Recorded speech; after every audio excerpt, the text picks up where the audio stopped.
And we'll get the screen share the slides up.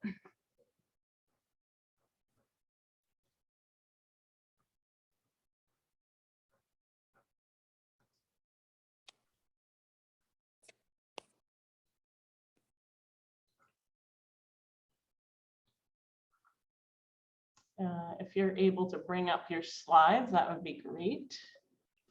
Do you want me to share my slides? Yes, please. Thank you.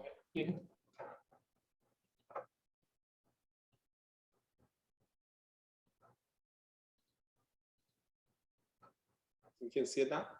Yeah, we can. Thank you so much. So welcome, everyone. I'm Madeline Verhovsek. I'm the Chief of Medicine here at St. Joseph Healthcare Hamilton, and we're delighted to welcome you to our weekly medical grand rounds. We'll go to the next slide. And next one.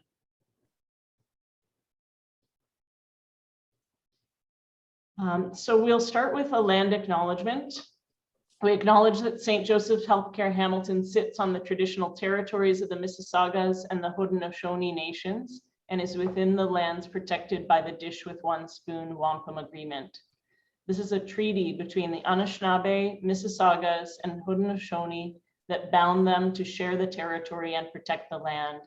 Subsequent Indigenous nations and peoples, Europeans, and all newcomers have been invited into this treaty in the spirit of peace, friendship, and respect. And in particular, in June, we commemorate National Indigenous History Month.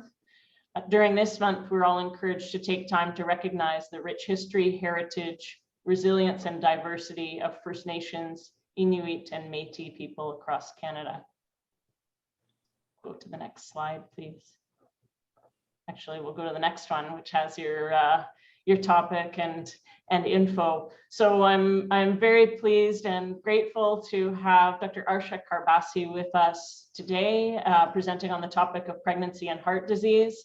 We also have our St. Joe's Cardiology Head of Service, Dr. Vikas Tandon, here with us, who is going to provide an introduction.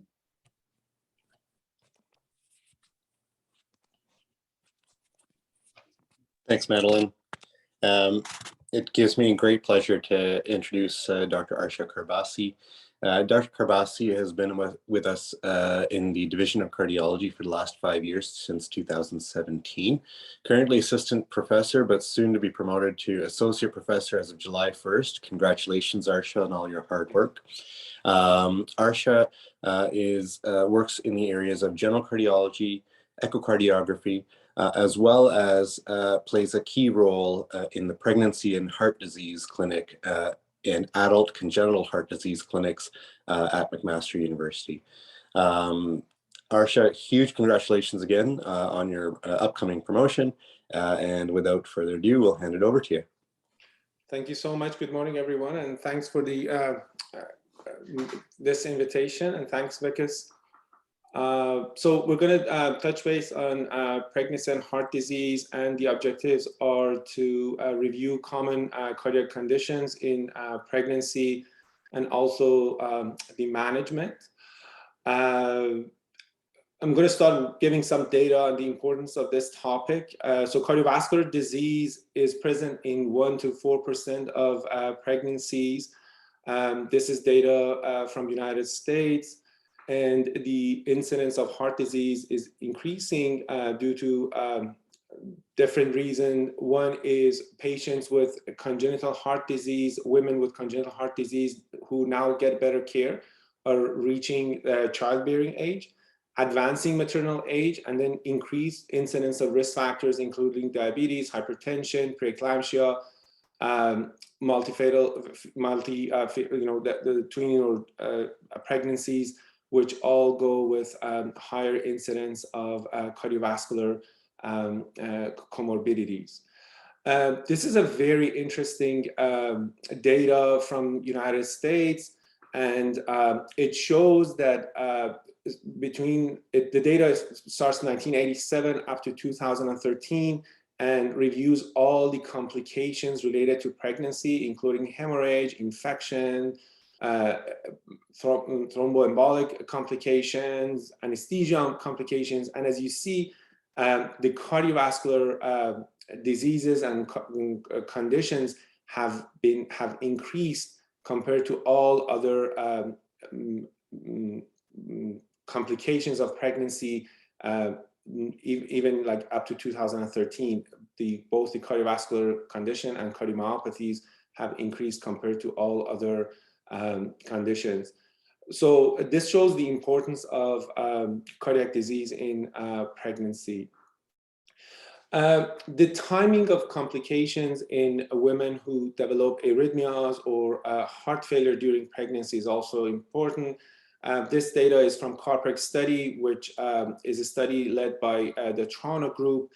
And it shows that the incidence of arrhythmias are common in the second and then third trimester, but the pulmonary edema and the congestion peaks around third trimester during delivery and then peaks again after delivery. So these are the timelines that we have to be cautious and careful when providing care to our patients. So just delivery doesn't mean that it has solved the problem. We need follow-up even postpartum. As you see, the chance of pulmonary edema is increased even post-delivery.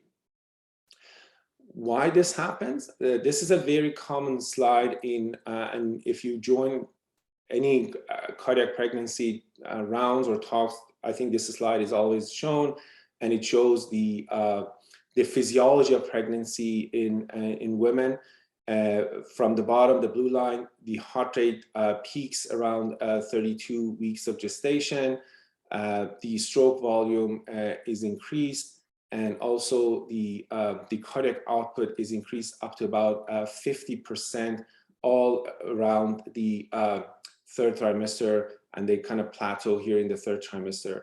So you can imagine if somebody has an underlying condition like heart failure or valvular heart disease, this amount of change in the heart rate, in the volume, can affect the cardiovascular condition and cause the side effects related to the heart. Blood pressure, interestingly, and as we know, kind of dips down both the systolic and diastolic blood pressure, and then gradually the postpartum, it goes to the baseline, and this is more because of the peripheral vasodilation that happens during pregnancy. And what happens postpartum, which can predispose to the heart failure, would be the relief of IVC compression, the autotransfusion from the contracting uterus, and also the excessive IV fluid administration, all of which can be not very well tolerated in somebody who has an underlying heart condition. Let's start with valvular heart disease, which is common in around the world. In North America, United States or Canada, mostly are congenital valve disorders that we encounter, but rheumatic disease is more prevalent across the world, especially in the developing and underdeveloped nations and those who have immigrated from low resource countries. This is a systematic review published in 2020 in Heart Journal, and was published by the Toronto group, and they reviewed all the publications on valvular heart disease and the complications in pregnancy. The top is the severe and moderate mitral stenosis, and in their systematic review, there is 3% chance of death in the maternal outcome, 37% pulmonary edema, arrhythmias, and also as you see, complications for the fetus as well for the severe mitral stenosis. These numbers are much less prevalent in the moderate stenosis. And the other valve that they looked at is the aortic stenosis. In the severe form of the aortic stenosis, we have they found 2% of maternal mortality, pulmonary edema, and also some effect on the fetal outcome, including stillbirth, neonatal death, and a preterm birth. The moderate aortic stenosis had no mortality and just some effect on the preterm birth for the baby, so much better tolerated. I'm gonna touch on the mechanism of why this happens. Just to move on, for regurgitation and regurgitant valves are usually much better tolerated in pregnancy compared to stenotic lesions. We're talking about the moderate to severe or severe forms. With mitral regurgitation cases, in 40 pregnancies with severe mitral regurgitation, there was no maternal death compared to the mitral stenosis where there was 3% death. And there was just only 2 neonatal deaths with in mothers who had severe MR and pulmonary hypertension. Same with aortic regurgitation, less complications with aortic regurgitation compared to aortic stenosis. And again, back to the pathophysiology for aortic stenosis. So when we have a significant aortic stenosis, and considering that a 50% increase in the cardiac output will increase the valve gradients, the LV pressure will go up, and then symptoms of heart failure, arrhythmia, or syncope can happen. So with regards to the management, if somebody has moderate or asymptomatic severe aortic stenosis, can proceed with pregnancy, but any patient with severe aortic stenosis who is symptomatic or any degree of LV dysfunction, the patient needs valve intervention prior to pregnancies, so that should be addressed. For those who proceed with pregnancy who are either moderate or asymptomatic severe, they will need close follow-up with a team with expertise in managing these patients, follow up with each trimester with volume assessment, echocardiogram, use of medications that can help. Rarely we need to do valvuloplasty during pregnancy. This is just a temporary relief to relieve the obstruction and proceed with the pregnancy. If somebody is in heart failure and not responding to medications, including the diuretics and the beta blockers. And then with delivery, usually vaginal delivery for most of these patients, but cesarean section can be considered for those who are in heart failure or very severe stenosis. Again, the important thing is the postpartum. We usually keep these people at least 72 hours in the hospital, sometimes more, to make sure the volume status is stable and the patient does not go to heart failure for the reasons that I already mentioned. Same with mitral stenosis. Again, people who have severe symptomatic mitral stenosis, mitral valve area of less than 1.5 square centimeters, they need a valve intervention. If it's a rheumatic valve, a lot of times a percutaneous intervention may be done. And then those who are asymptomatic or their valve area is more than 1.5 square centimeters, this is the data that we get by echocardiogram. Especially if there's no pulmonary hypertension, that's also very important. Pulmonary hypertension is really not well tolerated in pregnancy. And they can proceed with pregnancy, again, with the same follow-up, close follow-up assessment. The mainstay of management of mitral stenosis in pregnancy is to control the heart rate. When you slow down the heart rate, the diastolic time will be increased. It will give more time for the LVs to fill in with blood. So that's the first medication, and then diuretics will be added on top of it. Need for anticoagulation as per guidelines.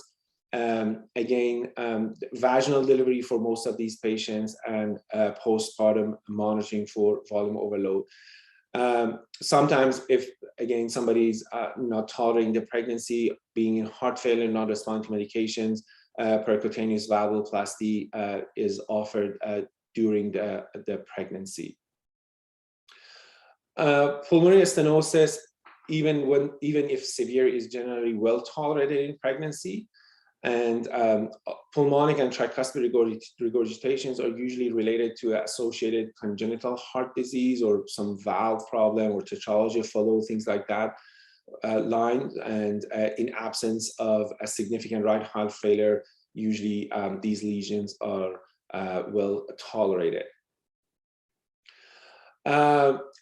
Timing of delivery in valvular heart disease, usually if patient is not in significant heart failure, can be up to the full term. And for the anesthesia, usually epidural anesthesia is provided, but it should be in a way that avoid any hypotension, because in a patient who have like severe aortic stenosis, hypotension will not really be well tolerated, for example. A mode of delivery, we already spoke about it, vaginal, most of the cases, and postpartum monitoring will be in usually after more than 72 hours. For very high risk people, I'm going to touch base on this WHO classification in a slide at the end of my talk, will be in ICU if the patient is not doing fine. One other group of patients that we do see with valvular heart disease are the ones who already have a prosthetic heart valve, whether a mechanical valve or a bioprosthetic valve in pregnancy.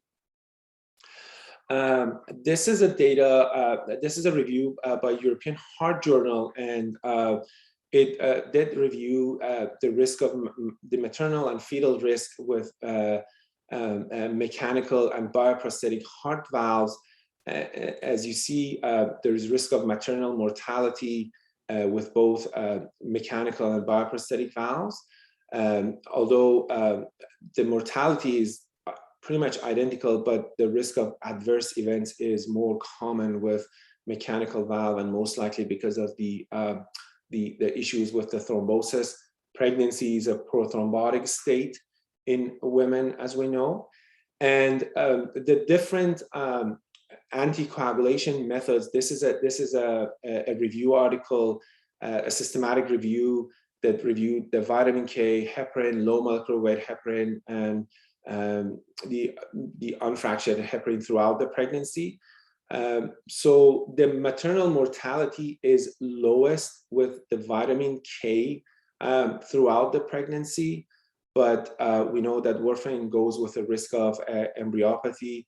And as you see, the live births are less than patients who got low molecular weight heparin throughout the pregnancy.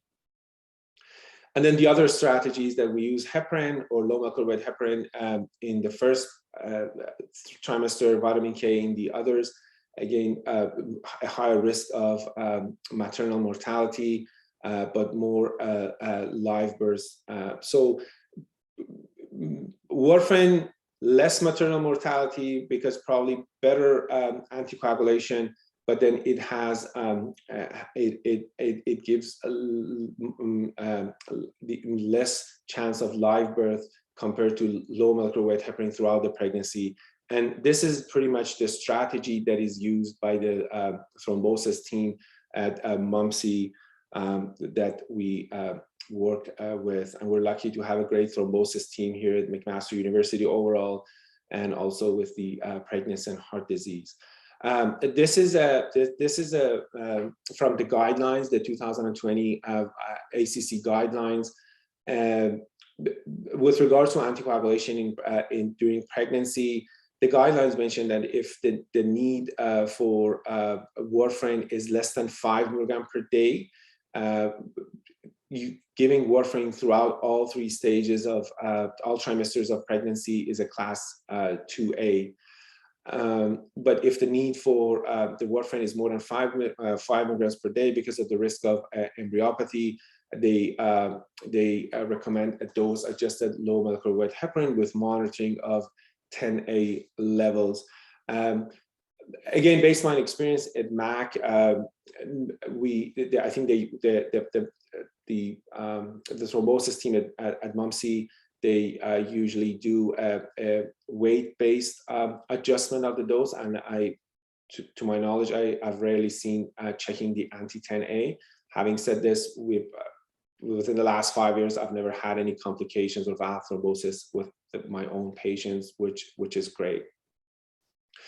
If somebody is using warfarin during pregnancy for a valve or another indication, the warfarin has to be stopped at least 1 week before delivery. This is not because of the mother, this is because of the fetus, because the liver of the fetus is still premature, and going through the birth canal can cause, goes with it, and the INR is elevated in the fetus, so there's a risk of ICH. So if a mother walks in to like a preterm labor on warfarin, and the warfarin was not stopped at least 1 week, that's one of the indications of C-section in pregnancy. So you correct the anticoagulation in the mother and then do C-section. And then postpartum, people go back to the mode of anticoagulation that they came on. One very other common cardiac problem in pregnancy is arrhythmias.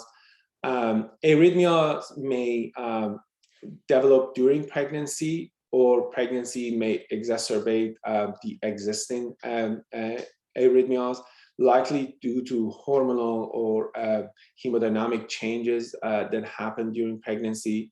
Palpitations are very common. We get a lot of referrals with regards to palpitations in pregnancy, a lot of it due to physiologic changes, but many times you end up doing ECGs or Holters, and even echocardiograms to make sure there is normal cardiac structure, the Holter is normal, to reassure the patients with regards to complication, that there's no arrhythmia going on, or nothing, everything is fine with regards to cardiac structure.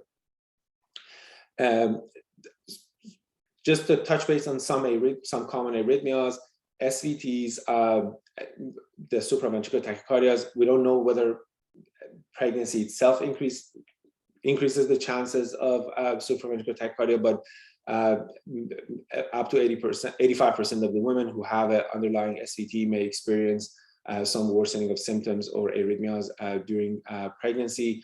Treatment will be vagal maneuvers. IV adenosine is safe. Electrical cardioversion for unstable patients can be used. Atrial fibrillation, thanks God, it's not very common, but for those who have an underlying congenital heart disease or valvular heart disease, atrial fibrillation can happen. Usually the starting medication would be a beta blocker for rate control, and anticoagulation as per guidelines. Pregnancy, as I said, increases the risk of thrombus formation, but if a CHAD score is 0, we usually don't anticoagulate. And electrical cardioversion, again, it can be done for those who are unstable. The other arrhythmias like ventricular tachycardia, it's only seen in like high risk patients with some underlying structural or arrhythmias. Usually it's uncommon for somebody who has like a normal heart, no channelopathy, to have VTAC. Amiodarone, which is the treatment that we do use in many patients with ventricular tachycardia, is contraindicated in pregnancy and should be only if it's like nothing else has worked, that as a life-saving modality. Otherwise, we should not use amiodarone routinely we use for ventricular tachycardias in pregnancy. Lidocaine, for example, is safe. Again, cardioversion can be done. And then just with the CPR, it's not a part of discussion here, but when we, fetal monitoring is required if possible, during or after, obviously in urgent conditions, it may not be happening. And also displacement of the uterus to the left side to help with the blood flow. I think we talked about the SVTs already. Ischemic heart disease in pregnancy, the prevalence is really not well known. And in the ROPAC registry, this is a European registry that collects data and, in pregnancy and heart disease across European countries. The risk was seen less than 2% of maternal conditions. Again, maternal age has increased over time, and given the increase in underlying cardiovascular risk factors, diabetes, hypertension, is expected to be in rising. The CARPREG study, this is a study from Toronto, mentions 5 to 7% risk of adverse event in women with a history of ischemic heart disease. This could be heart failure, maternal death, or arrhythmias. But there are other studies that go up to 30% risk of complications when there's an underlying ischemic heart disease.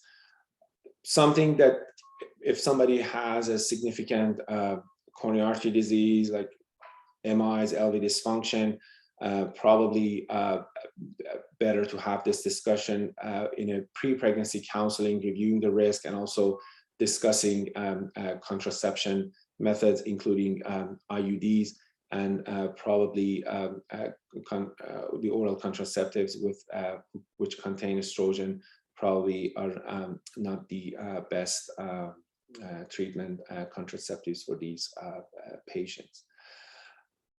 If a pregnant patient presents with acute MI, acute chest pain, ST elevations, other than the coronary artery disease, there are a few other important things that should be considered for those who come with like ischemic ST changes or ST elevations. Coronary dissection, SCAD, spontaneous coronary artery dissection, is always within the differentials. The other causes of chest pain, although emboli because of the hypercoagulable state, coronary spasm, Takotsubo cardiomyopathy, and aortic dissection or myocarditis are within the differential diagnosis list.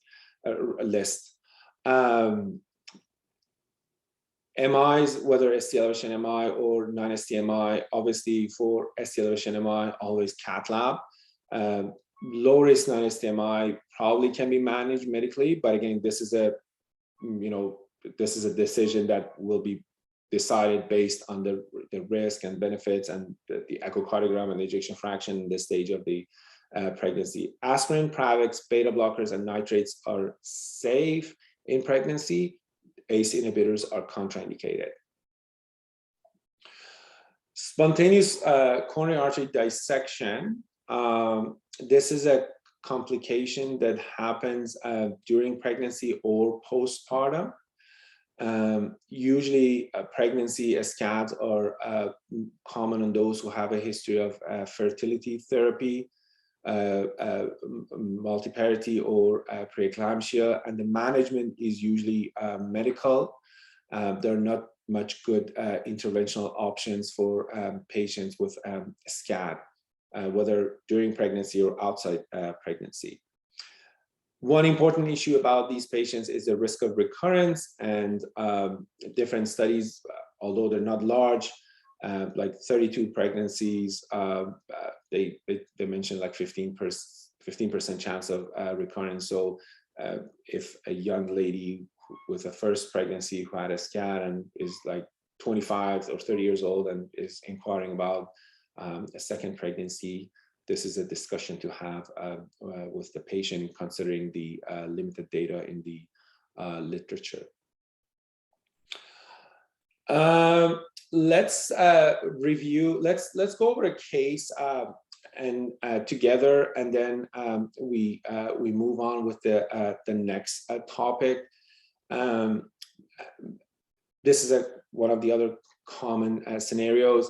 So there's this patient who presents to hospital 1 week postpartum with dyspnea exertion, function class 3 to 4, leg swelling, orthopnea, RPND. Patient was discharged in good condition home just 1 week prior. Obviously, echocardiogram is requested, and I hope everyone agrees with me that especially here we see the contractility of the left ventricle is reduced. And here in this slide, we see some degree of mitral regurgitation, probably in the moderate range. And in this apical image of the heart, we see biventricular, LV looks dilated, and then a biventricular systolic dysfunction. Dilated cardiomyopathies, differentials, infectious, toxic agents, history of chemotherapy in the past, genetic abnormalities, idiopathic, and peripartum cardiomyopathy. The heart failure admissions for heart failure with heart failure to hospitals in this is data from United States. Again, during delivery, antepartum, and the most common timing of admission is usually postpartum that brings women to the hospital. Maternal mortality is increased, obviously, in a pregnant person who does not have heart failure compared to those who do have heart failure and are admitted to the hospital with diagnosis of heart failure. Peripartum cardiomyopathy, which was our case, the older definition for this was heart failure that develops in the last month of pregnancy up to 5 months postpartum. Then in 2010, the European Society of Cardiology kind of updated that, and they say heart failure that happens towards the end of pregnancy or in the months following the delivery, where no other cause of heart failure is identified. So it's just not limited to the last month of pregnancy. It could be seen earlier during pregnancy. The worldwide prevalence, for some unknown reason, it's more common in underdeveloped countries, a lot of African countries, and less common, for example, in countries like Japan or Northern Europe or North America, whether it's because of the lack of access to healthcare, whether there's some genetic predisposition or the combination, not very clear. Even in those with the developing nations, those who, even the prognosis, it acts as a more like a worse disease with more complications compared to the European or North American countries. These are the risk factors for peripartum cardiomyopathy: the African American descent, older age, history of preeclampsia, multi-fetus gestation, hypertension, familial and genetics. Now more and more data is coming that there may be some genetic predisposition, although there's the prevalence still not very well known and low. But especially if there's a family history or something that we might think of a genetic predisposition, we do refer now for genetic testing. Then infertility or substance abuse or autoimmune diseases also can predispose to peripartum cardiomyopathy. The symptoms of heart failure in pregnancy, sometimes it's difficult to draw a line and say, tell a pregnant lady that you're 35 weeks, no, this is all pregnancy related, your shortness of breath is pregnancy related, and it's not, don't worry about it. Because there's some symptoms like dizziness or palpitations are common and noted in a normal pregnancy. Even shortness of breath, it usually is seen in pregnancy. But for example, for dyspnea, if somebody has a cardiac condition, it's usually progressive and it just gets worse with time, where the ones that are just related to the normal pregnancy remain stable. Leg swelling is common in pregnancy, but it's not severe or progressive. Heart rate, sinus tachycardia, as I showed this slide, is normal, and it's a physiology of pregnancy, but the other arrhythmias that we already spoke about are not. Same as JVP, sometimes can be mildly distended with heart sounds. The S1, S2 are louder. A systolic ejection murmur can be heard, but for example, a diastolic murmur or a continuous murmur or a S4 or opening snap, these are always abnormal in pregnancy. Differential diagnosis of dyspnea of pregnancy, other than the benign dyspnea of pregnancy and peripartum cardiomyopathy, eclampsia or preeclampsia, pulmonary embolism, asthma, amniotic fluid embolism are within the differentials of shortness of breath. For the peripartum cardiomyopathy, the presentation is usually mostly during the first month after the delivery, although it can happen in the last few weeks of pregnancy, and it's very rare in the like an earlier stage or like in the second trimester. It's quite unusual. It's more getting towards the end of the pregnancy, although they took away that timing from the definition. The prognosis is usually 50 to 8% do recover with, that means that ejection fraction goes above 50%. And most of this recovery is within the first 6 months of it. If somebody has very low ejection fraction or very dilated left ventricle, then this will mean poor prognosis and less chance of recovery. Also in the African American descent, also the prognosis is not as good, unfortunately. Complications, cardiogenic shock, it's a prothrombotic state, and arrhythmias because of the heart failure guidelines are, the treatments are as per heart failure guidelines. There's a lot of discussion in the literature about giving bromocriptine and stopping lactation, but in guidelines it's a class 2B, and this is not a practice that we don't practice it here, or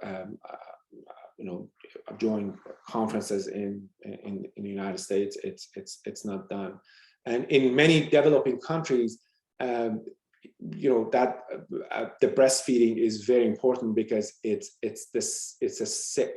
of the nutrition, lack of clean water. So that breastfeeding is something which is life-saving in some countries for the baby. So breastfeeding should continue. Delivery mode is NBD unless acute heart failure is present.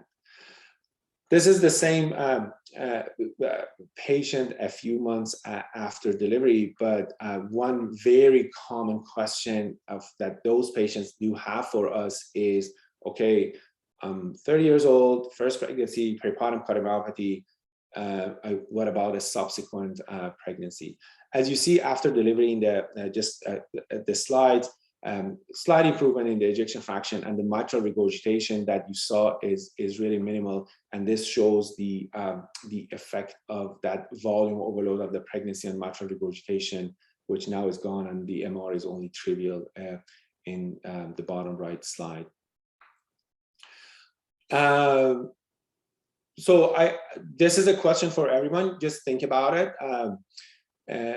What is the risk of subsequent pregnancy in peripartum cardiomyopathy? Pregnancy is absolutely contraindicated. Increased risk of heart failure, increased risk of mortality with ongoing LV dysfunction, and then the C and D also. So just think about, and I'll just answer it now.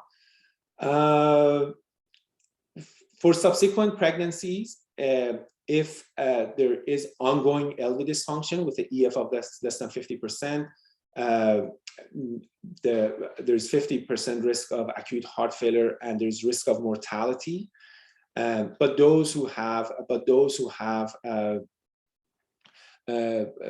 their EF has normalized, then the only risk is maternal mortality. Sorry, it's just maternal mortality is not there, and it's just the risk of the subsequent LV dysfunction that it happens. So if EF has normalized, then the no risk of mortality exists.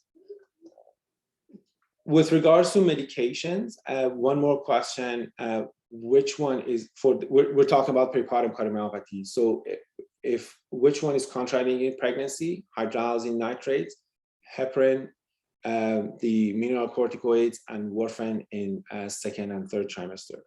Before moving on, so just back to answer my first question. So pregnancy, let's just go back to the question. So the D is correct because with subsequent pregnancy, there's increased risk of heart failure and increased risk of mortality when there's ongoing LV dysfunction. So what I tell my patients is that if there's persistent LV dysfunction, pregnancy is contraindicated. If ejection fraction is preserved post peripartum cardiomyopathy, we tell the patient that you will be at risk of 20-25% risk of heart failure in your subsequent pregnancy, and that LV dysfunction may persist. So you may be this young patient with a second or third pregnancy that will be, living with a low ejection fraction. So with regards to the medications, hydralazine nitrates are safe. Heparin can be given. Warfarin in the second, third trimester is safe, but spironolactone obviously is contraindicated. For cardiomyopathies, it depends on the stage that the patient is. Those with severe LV dysfunction or class 3 or 4 or peripartum cardiomyopathy where LV dysfunction is ongoing, ejection fraction is less than 50%, pregnancy is contraindicated. But those who have none of these can proceed with pregnancy, but with close monitoring of the volume status. BNP or NT-proBNP can be checked as a baseline and followed during pregnancy. And again, delivery vaginal with close monitoring at least 72 hours in the hospital, and then reassessment like 1 or 2 weeks after the delivery. I'm just going to touch base quickly on, just for sake of time, just quickly on the drugs during pregnancy and the medications during pregnancy and breastfeeding. Again, the cardiovascular changes that happen during pregnancy can affect the metabolism of the medications, and both the increased flow through the kidneys and the liver enzymes can affect the metabolisms of a lot of medications. We used to have a model of A to X category for medications. A was safe, X was contraindicated. FDA proposed that we should take this off, and instead of just saying this medication is class C, to tell the physician what happens and what are the potential risks with the medication. For example, here ACE inhibitors are incompatible with pregnancy because of the effect that may have on the fetus, as you see, but they're compatible, for example, with lactation. For those who are interested, their websites and also the most recent European guidelines that was published 2020 has a very nice table that it has all the common medications that we use, and you can quickly look at it and know which medication, if you're prescribing a medication for our patient. Statins are contraindicated, for example. Mode of delivery, as you heard, is mostly vaginal delivery, which is a safer way of delivery compared to C-section. Cesarean section should be considered only when there's an OB indication. A patient who presents in labor who is on anticoagulation, aortopathies like Marfan's or Lloyd Deeds, those who are in acute heart failure, intractable heart failure, and severe pulmonary hypertension. Most of the other are just vaginal delivery. There's a classification for patients with heart disease in pregnancy. I don't want to go through it. It's a modified WHO classification, is accessible. It's there in many guidelines, and also you can just Google it. And it gives you the class 1, which are low risk patients, up to class 2, 2 to 3, and then class 4 patients who are those with a maternal cardiac event 40 to 100%. So those with an EF of less than 30%, peripartum cardiomyopathy, severe valvular lesions, severe coarctation, or Fontan. These are congenital heart disease patients. These are the ones that pregnancy is completely contraindicated and should be advised against pregnancy. Just the last slide, pregnancy is a teamwork. We work with a great team here at McMaster. It's the cardiology team. We have the OB, the high-risk OB team, the MFM team. We have the OB medicine, Dr. Connor Cox, Serena Gandhi, Ahraz, the anesthesia, the nurse specialist, the thrombosis, the endocrine. So it's a teamwork, and we, with the help of this big team that we have and this great team that we have, we're able to make the pregnancy for our patients with cardiac condition safe, and manage and help them throughout pregnancy and postpartum. Thank you, everyone, and I would be happy to answer any questions. Thank you very much, Dr. Karabassi, for that summary of so many of the important elements of providing care to people who are pregnant and have cardiac issues. While we wait for some questions to come in, I have a question. So when Dr. Tandon introduced you, he mentioned it's been about 5 years. I'm wondering what your experience has been running your clinic over these 5 years, and if you've noticed any particular trends in terms of changes in management and or relative volumes of the kinds of issues that you're seeing. Oh, great question. So when I started 2017, July, we had a half-day pregnancy clinic, 5-6 patients. Now we think a full-day clinic may not be enough these days, because we kind of cover the whole, we cover the St. Catharines, Niagara region up to Waterloo, Kitchener, Cambridge. All those patients from this side of Ontario come to us. Thanks God, most of the referrals are benign, palpitation, some mild form, some mild, controlled arrhythmias, that kind of population. But within these large, low-risk populations, we get a severe mitral stenosis patient. We get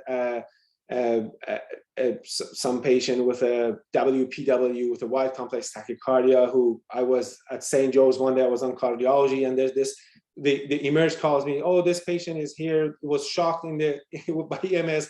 She's 25 weeks pregnant, a new immigrant to Canada, not speaking a word of English.